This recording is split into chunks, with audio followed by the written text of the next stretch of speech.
नमस्कार, सुभाष की बात में आपका स्वागत है। आज मैं आपसे ये बताना चाहता हूं कि क्या है डीएमएफ घोटाला और किन किन का दामन जो है इसमें दागदार है। दरअसल खनिज संपदा की चोरी आम बात है। जब कोई गरीब अपनी जरूरत के लिए इसकी चोरी करता है तो उसे अपनी जान तक गंवानी पड़ती है। ये हाल ही की घटना है जब कोरबा जिले में एचसीसीएल उसके गेवरा कोयला खदान में मिट्टी धंसने से जो है तीन लोग गए थे, कोयला निकाल रहे थे, मिट्टी धंस गई तो 2 लोगों की मौत हो गई, एक आदमी घायल हो गया।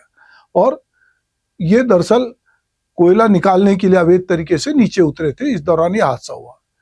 अब इसमें जो लोग मरे हैं उसमें विशाल यादव 18 साल का था, धन सिंह कंवर 24 साल का था और एक दूसरा लड़का जो है साहिल वो 19 साल का है जो घायल था।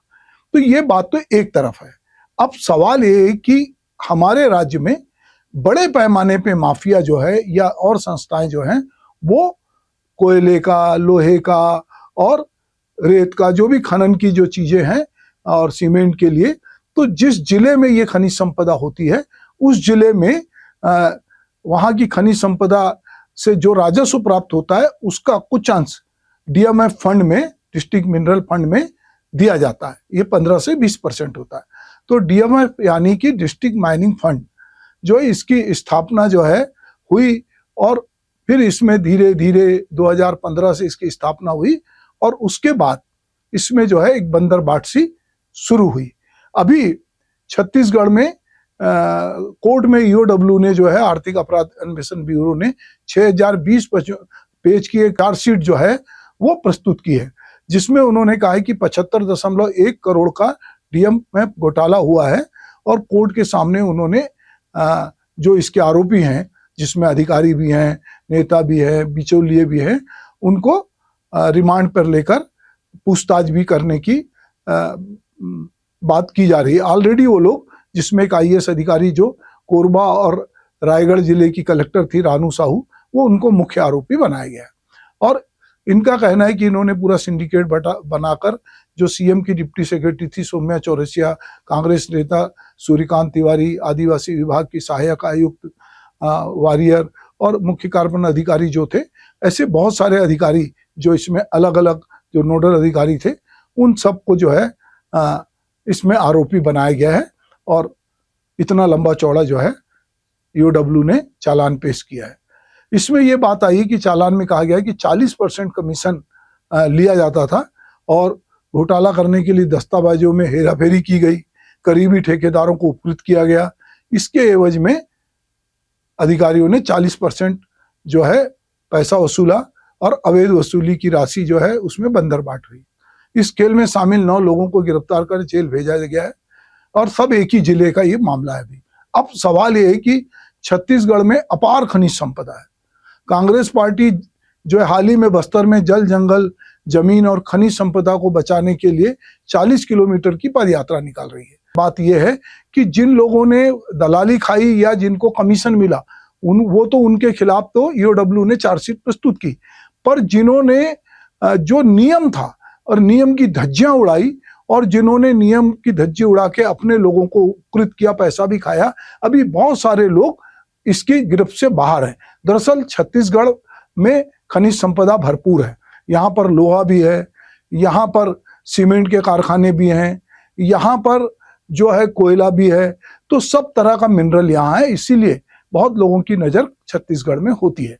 तो हुआ ये कि केंद्र सरकार ने 2014 में दिसंबर में केंद्रीय आदेश के जरिए जो है खनिज न्यास निधि बनाने के लिए निर्णय लिया। उसके बाद उस समय तत्कालीन यहाँ पर डॉक्टर रमन सिंह की सरकार थी और रमन सरकार ने 12 जनवरी 2015 को खनिज न्यास निधि यानी कि डीएमएफ फंड का गठन किया, जिसमें संबंधित जिले के कलेक्टर की अध्यक्षता में ये न्यास गठित किया गया, जिसमें जिला पंचायत के मुख्य कार्यपालन अधिकारी यानी कि सीओ वो उसके पदेन सचिव बनाए गए।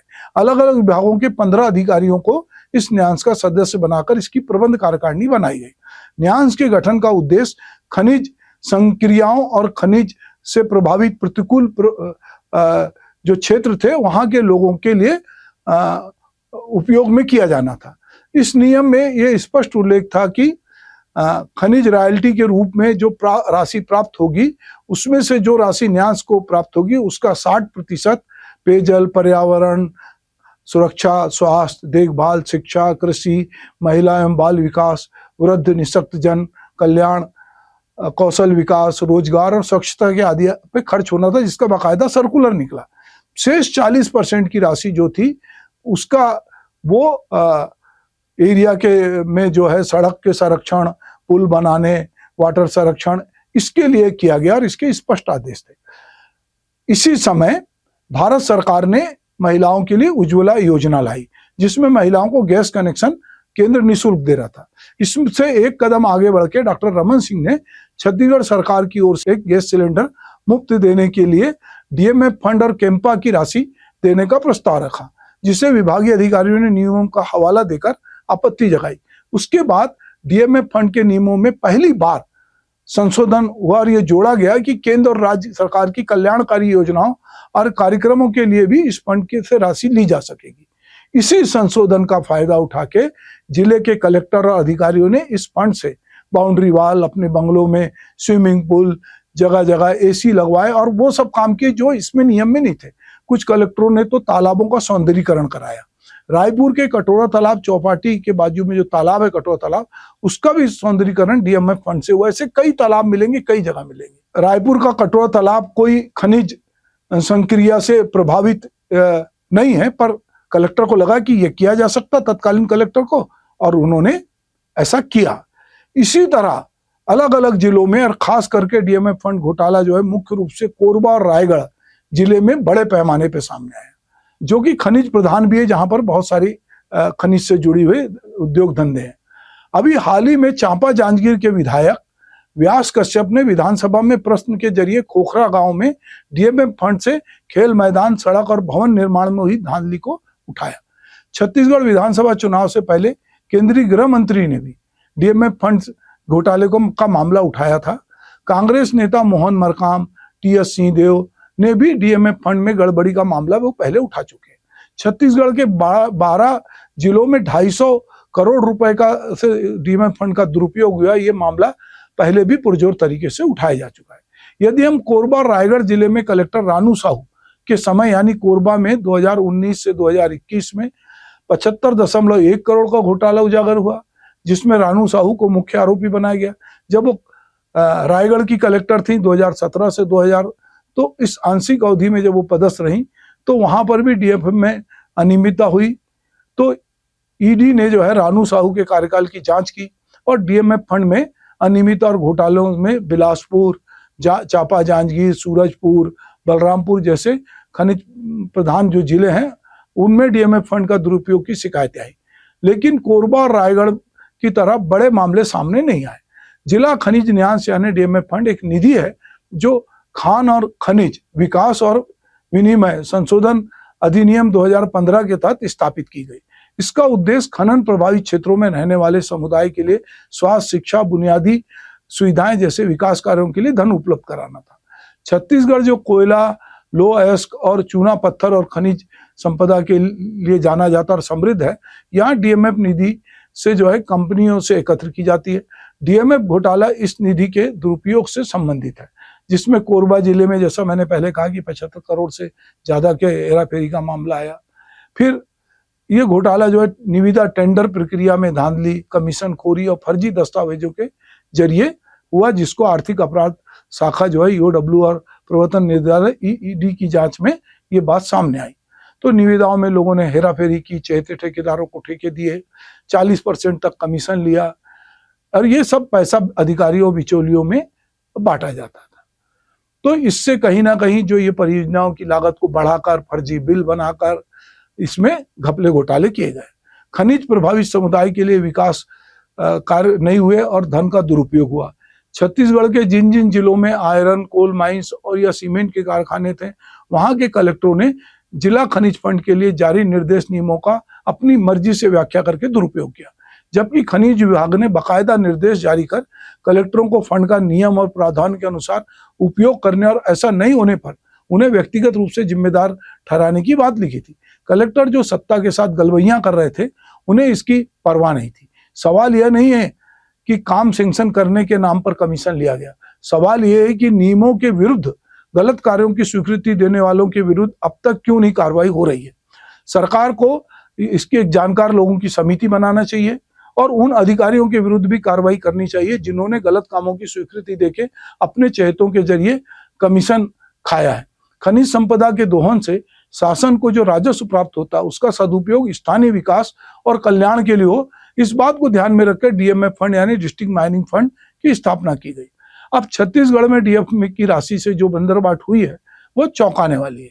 ईओडब्ल्यू द्वारा हाल ही में रायपुर कोर्ट में 6020 पन्नों की चार्जशीट पेश की गई है और ईओडब्ल्यू ने छत्तीसगढ़ में हुए 75.1 करोड़ के डीएमएफ फंड घोटाले में 6020 पेजों का एक पूरा दस्तावेज प्रस्तुत किया। इसमें न्यायिक डिमांड पर जेल भेजे गए निलंबित आईएएस रानू साहू को मुख्य आरोपी बनाया गया है।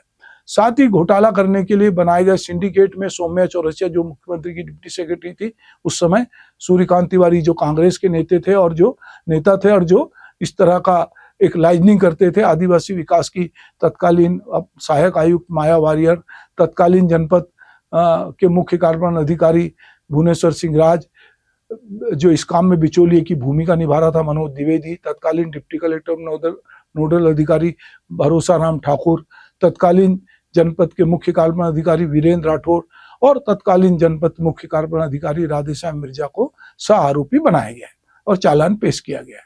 और ये कहा गया है कि ये लोग इसमें 40% कमीशन की बात करते थे और पैसे लेते थे। तो ये कई तरह की इन्होंने हेराफेरी की, इसके एवज में इनको ये पैसे मिले बड़े राशि और अब ईओडब्ल्यू इसकी जांच कर रही है। तो सवाल ये है कि ये जो जांच हो रही है, चूंकि अभी भी डीएमएफ फंड है और उसका दुरुपयोग हो रहा है, इधर कांग्रेस पार्टी खनिज संपदा बचाने के लिए बस्तर में जल जंगल जमीन और खनिज को बचाने के लिए 40 किलोमीटर की पद यात्रा कर रही है। भूपेश बघेल भी उस पद यात्रा में शामिल हुए।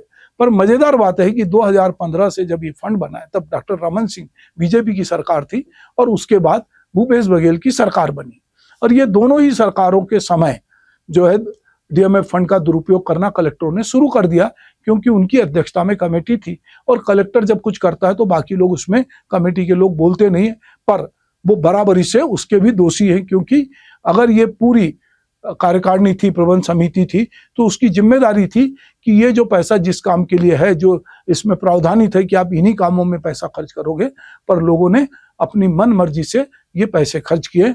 तो सरकार को चाहिए कि ठीक है कि आपने कुछ अधिकारियों को 9 लोगों को अभी इसमें पकड़ा है कुछ खास जिले के, पर ये छत्तीसगढ़ के कई जिलों में हुआ, नियमों की अनदेखी हुई है और दुरुपयोग हुआ है। तो सरकार को चाहिए कि कुछ स्तरीय कमेटी बनाए और वो ये चेक करे कि 2015 से 2025 तक डीएमएफ फंड के पैसे को लोगों ने क्या किया, कहाँ दिया, इससे क्या खरीदा, क्या बनाया और उसकी क्या स्थिति है। तो कहीं ना कहीं लोगों को लगेगा कि वाकई में हम अपनी खनिज संपदा के प्रति चिंतित हैं। अगर बस्तर में कांग्रेस रैली निकाल रही है कि जल जंगल जमीन और खनिज संपदा बचाने के लिए, तो इधर बीजेपी को भी चाहिए कि ठीक है कि ये तो आप अपनी रैली निकालो, पर हम ये भी देखेंगे कि केवल ये 2 ही जिले कोरबा और रायगढ़ नहीं, वो बहुत सारे जिले भी इसमें शामिल हैं। बहुत सारे जो आईएएस अधिकारी हैं और जो और बाकी नीचे के अधिकारी हैं, उनकी मिली भगत भी उजागर होगी। तो इस पे एक श्वेत पत्र भी जारी होना चाहिए और अपने मन मर्जी से जो उनको लगा वो उन्होंने बनाया। लोगों ने अपनी बाउंड्री वॉल बनाई, स्विमिंग पूल बनाया, बहुत सारे एसी खरीदे और जो उनको लगा वो उन्होंने किया। उनको लगा कि ये पैसा तो हमारा है, हम चाहे जो इससे करेंगे। जबकि ये था कि जहां पर इस तरह से खनिज संपदा निकाली जाती है, वहां पे भारी भारी ट्रक चलते हैं, सड़क खराब होती है, वहां पर्यावरण दूषित होता है, वहां के लोगों का जीवन आराम हो जाता है। तो इससे वहां पे स्थानीय समुदाय के लिए जो सुविधा करनी थी और पास के जिले यदि नदी दूषित हो रही तो प्रभावित जिलों के लिए भी कुछ प्रावधान किया गया था, वो होना था। पर वो ना होकर लोगों ने अपने पैसे कमाने का इसको जरिया बनाया और 40% कमीशन खाकर लोगों ने वो सब काम किए जो नियमों के अनुरूप नहीं थे। तो डीएमएफ फंड की जो सच्चाई है वो सबके सामने आना चाहिए। केवल रानूशाही या 9 अधिकारी पकड़े जाए और बाकी सोचें कि हमने कुछ नहीं किया है, तो वो भी दागदार हैं, उनकी भी पूरी सूची जारी करनी चाहिए सरकार को जांच करके। नमस्कार।